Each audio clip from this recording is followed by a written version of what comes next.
It's so beautiful out here. The air is fresh. It's a good day to do this.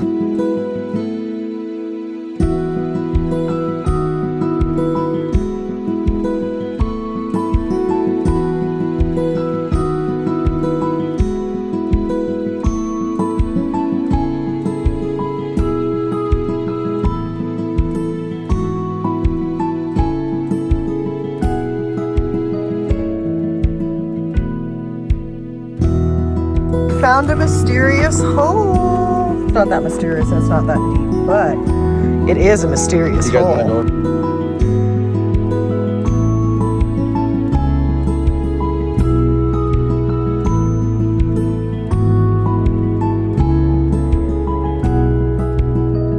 And we made it to the spring. It's covered in algae, but it was a little bit of a hike, but it's always so worth it to come out here because it's so secluded.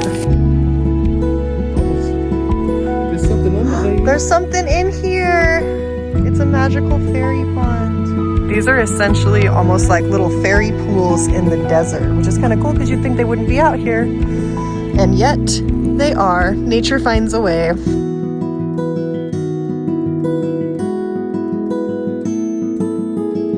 It's like a ton of desert cabbage. It's squishy. All right, so we hiked probably about a mile and a half back, and now we're posted up in the wilderness, which it's essentially like a series of springs that keep kind of cascading down. They're small, but I mean, when you live in the desert, it's kind of exciting because you don't really see those ever, you know?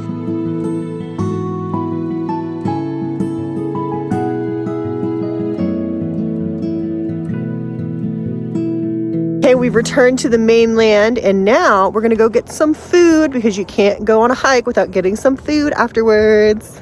We've reached the victory part of the day, the chips and salsa at the end of the hike. Y'all ain't ready for this one, or maybe you are, I don't know.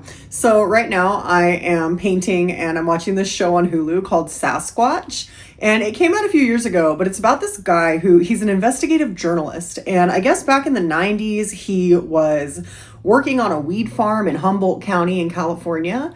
And while he was doing that, he's staying in this cabin one night, and one of the guys who like helps run the whole operation gets this phone call that these 3 guys got absolutely like torn apart limb from limb by a Bigfoot.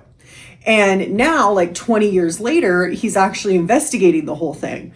And we're trying to figure out, was it really Sasquatch that did this? Was it like murder? The whole thing is like crazy. And it's only like 3 episodes, but it got me hooked in. I'm on episode 2 right now. So we're going to kind of see where it goes. But in other news, so I wanted to take a break from my big painting that I was working on just because sometimes I find myself like kind of getting like a little bit bored, I guess.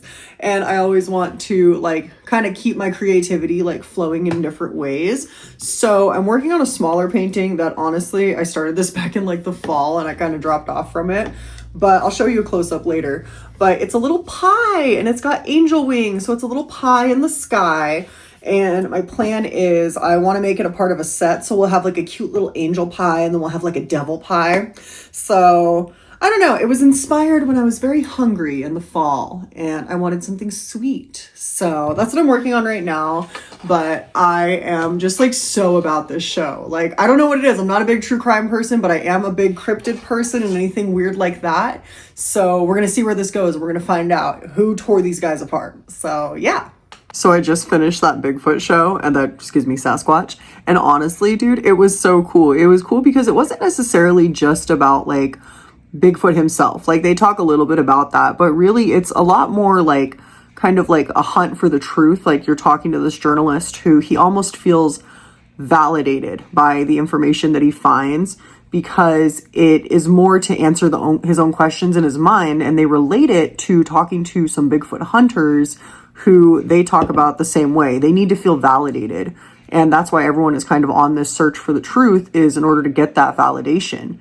So honestly, it was really cool. It kept me hooked. It was only 3 episodes and it was different. I really liked it. And like I said, it wasn't necessarily all about Bigfoot. It was really more about like this search for the truth. And the truth was like, it's kind of cool. Like, and I know it's kind of like cliche to say, but honestly, like the truth is like stranger than fiction in this. So it came out a few years ago, but honestly, it's a cool watch if you want something to do for like 3 hours. And this is my paint progress today. I am starting on the wings, and then after that, hopefully I'm going to be able to add some eyelashes and kind of fix the face a little bit. And then hopefully add some text and some little fun stuff. But this is where we're at so far. So it's a nice reprieve, you know, from just doing grass, because I'm still working on the grass from my last painting.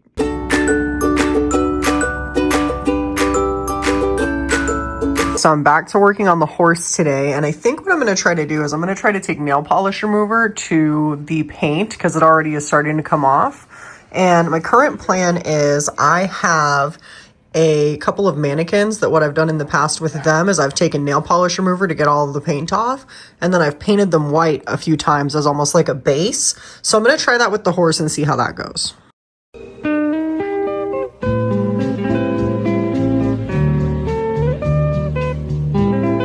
Okay, so this is my progress of today. I got a lot of the gold off where the mane is, and I got a lot done in the ear, as well as these larger patches right here.